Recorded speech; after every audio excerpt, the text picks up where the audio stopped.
여러분, 한예종 1차가 최종 합격이 아니잖아요. 최종 합격할 때까지 쥐어 짜내야 됩니다.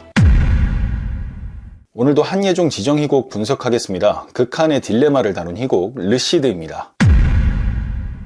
지금의 스페인 카스티아 왕국에 두 명의 훌륭한 신하들이 있었어요. 돈 고메즈와 돈 디에그입니다. 젊었을 때 공을 많이 쌓아서 신분이 굉장히 높은 아저씨들이에요. 일종의 라이벌이고요. 둘 다 자존심이 무지하게 셉니다. 이 아저씨들한테 자식들이 있었는데요. 각각 로드리그와 시멘느입니다. 주인공들이에요. 이 두 사람은 서로 애인이고요. 서로 진심으로 사랑해요. 집안에서도 암묵적으로 둘이 결혼할 거로 생각하고 있고요. 그리고 이 시멘을 짝사랑하는 남자 돈 쌍슈가 있고요. 그 밖에 왕이랑 공주 같은 이런저런 인물들도 있긴 한데 크게 비중이 있진 않습니다. 줄거리 보면서 자세히 알아볼게요. 1막입니다. 어느 날 왕이 아주 중요한 직위를 선발합니다. 바로 왕자의 선생님이었는데요. 여기서 돈 디에그가 선발됩니다. 라이벌이었던 돈 고메즈는 엄청나게 화를 내요. 당연히 자기가 선발될 줄 알았거든요.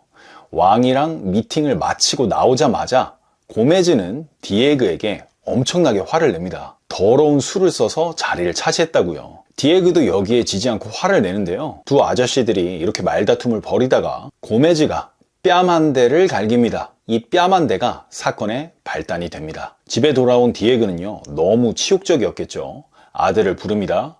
로드리그였어요. 아들에게 말합니다. 네가 내 명예를 회복해줘야겠다. 고메즈와 결투를 해서 이기고 와라. 이 말은 즉 죽이라는 거죠. 뺨 한 대 맞은 거 가지고 죽이는 건 좀 심하지 않나? 여러분 생각할 수도 있겠지만요. 그 당시에는요, 가문의 명예가 정말 최고의 가치였거든요. 가문의 수장이 뺨을 맞았다? 이거는요, 치욕 중에 치욕이었거든요. 치욕은 반드시 씻어야 하는 거고, 그러기 위해서는 복수를 해야 되는 거죠. 그런데 아버지의 부탁을 받은 로드리그, 그때부터 고민하게 됩니다. 자기가 죽여야 할 상대가 자신의 애인의 아버지였기 때문이죠. 즉, 예비 장인 어른을 내 손으로 죽여야 하는 상황인 거예요. 2막입니다.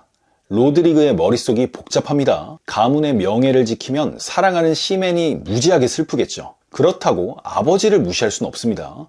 아까 말했듯이 가문의 명예는 목숨과도 같이 지켜야 하는 가치였으니까요. 그러다가 로드리그가 결단을 내립니다. 사랑보다 명예를 지키기로요. 자, 로드리그가 시멘의 아버지 고메즈를 찾아가서 결투를 신청합니다. 그리고 결투에서 로드리그가 승리합니다.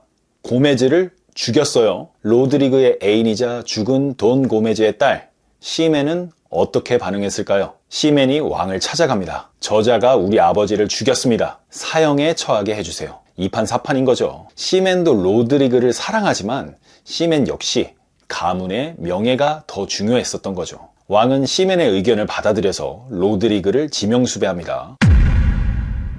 3막입니다. 이 시점에 갑자기 왕국에 위기가 찾아옵니다. 무어인이라고 하는 외부인들이 왕국을 침략해오고 있었던 거예요. 그때 로드리그의 아버지 디에그가 아들 로드리그에게 말합니다. 야, 로드리그야, 너 지명수배도 피할 겸 전쟁에 나가라. 나가서 저 무어인들 좀 내쫓고 공도 좀 쌓아. 그러면 왕이 너 용서해 줄 거야. 그렇게 로드리그는 전쟁에 나갑니다.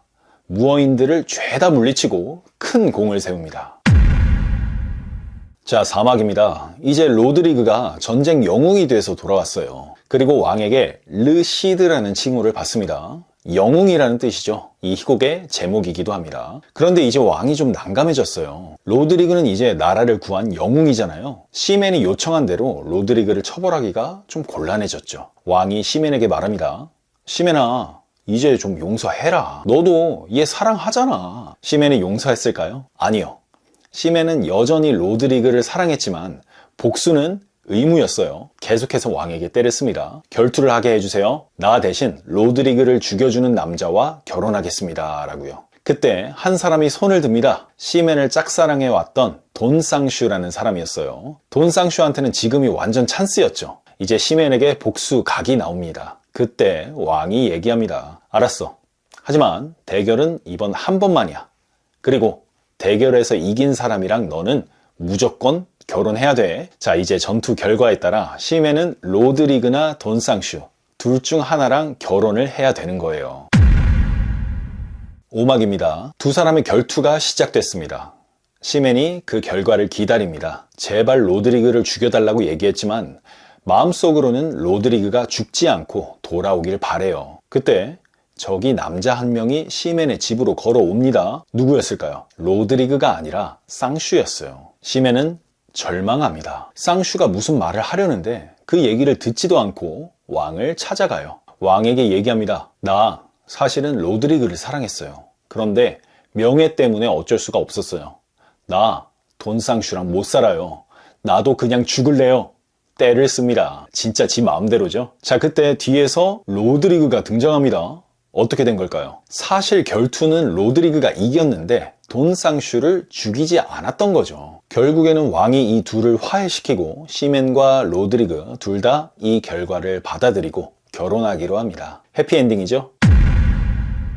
주제를 분석해 보겠습니다. 르시드는 자칫 남녀 간의 통속적인 사랑 얘기처럼 보이기도 해요. 그래서 사랑의 위대함 같은 주제로 단순하게 분석하는 경우가 많은데요. 이 희곡을 관통하는 핵심 키워드는요, 사실 선택입니다. 선택. 르시드는 등장인물들이 모두 선택을 해야 하는 상황에 마주해요. 대표적으로 로드리그와 시멘이 있죠. 이 둘은 명예와 사랑 사이에서 선택하게 됩니다. 중간은 없어요. 내가 명예를 선택하면 사랑하는 사람을 포기할 수밖에 없는 상황. 그렇다고 사랑을 선택하기엔 그 당시에 명예라는 가치가 아주 중요한 난감한 상황이죠. 이 상황에서 둘은 모두 사랑이 아니라 명예를 선택하는데요. 이게 중요합니다. 명예를 선택하니까 어떻게 됐어요? 뭐 이런저런 좌충우돌이 있었지만 결국엔 사랑이 딸려오잖아요. 당시 작가는 교훈을 주고 싶었던 것 같아요. 사랑보다는 명예를 택해라. 개인적 득실보다는 가문이나 사회 공동체의 선을 택해라. 사사로운 감정에 따르기보다는 이성적인 판단을 해라. 그렇게 하면 결과가 좋을 것이다 라는 거죠. 결론적으로 르시드의 주제는 사랑이 아니라 선택에 관한 희곡이다. 이렇게 정리해 놓으시면 되겠습니다.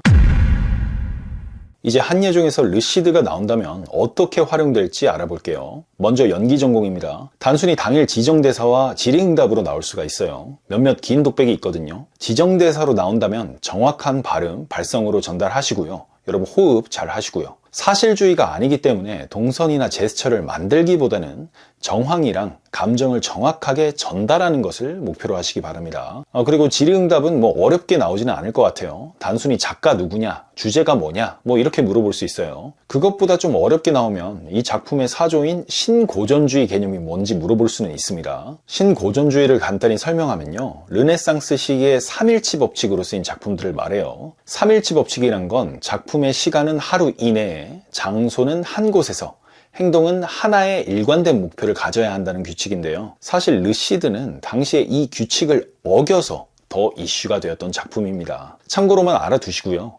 그 이상으로 연기 전공에게 깊게 물어보기는 어려운 희곡입니다. 다음으로 연출 전공입니다. 르시드를 어떻게 현대적으로 번안할 수 있을지 계획하라는 문제가 나올 수 있습니다. 따라서 르시드가 오늘날 관객에게 시사할 수 있는 바가 뭔지 생각해 볼 필요는 있을 것 같아요.